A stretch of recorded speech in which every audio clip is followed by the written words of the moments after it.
Isip member sa Tagaligtas among hinaot na makatabang ni sa mga bata pinaagi ani nga notebook.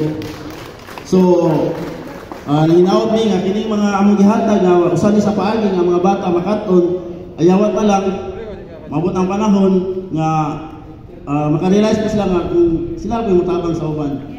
Di ba? So First Darwin, salamat kayo no sa mga team core.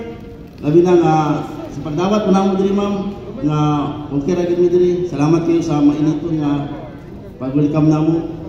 So hinaot ko nga hinaot mi nga dili lang po niyang katapusan. So sama sa gikon ni Juban kami ang dami mutabang sa kasa kung nanginanglan mutabang.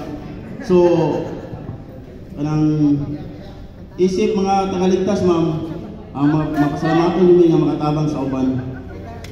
So salamat kayo ninyo no sa inyong presence na labi na sa inyong kanang mahiumaon kayo nga pagtabang sa uban. So hopefully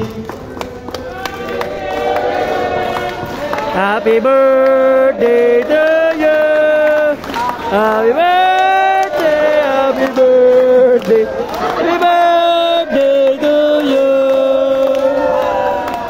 Happy birthday na, kasi yung birthday na. Bangaw! Bitaw, salamat kayo guys sa inyong support guys. Ang panikamutan na makatabang ko sa inyo ha, isip ilan nga presidente o sa mga tao nga nanginanglan sa tutabang. Salamat kayo, mahimuntag ka na to. Ride safe ka tanan. Salamat kayo, ma'am, salamat. Mrs. Maria Delia Bacaldo to give us her words of wisdom. Thank you guys.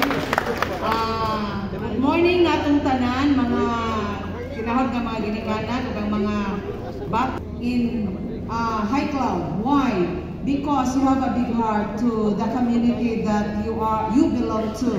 So, despite the difficulty that we are facing right now, a pandemic is not yet over, but here you are giving and sharing blessing to the children of Lapu-Lapu City Central Elementary School. Di ba mga mama, dako na kayong tabang. Imagine mo sa kapat, pila na siya i-won.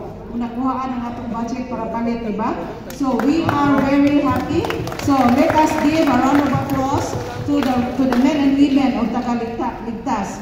So in behalf of Lapu-Lapu City Central Elementary School, as the Brigada Eskwela Coordinator, from the bottom of our heart, thank you very much and God bless each one of us.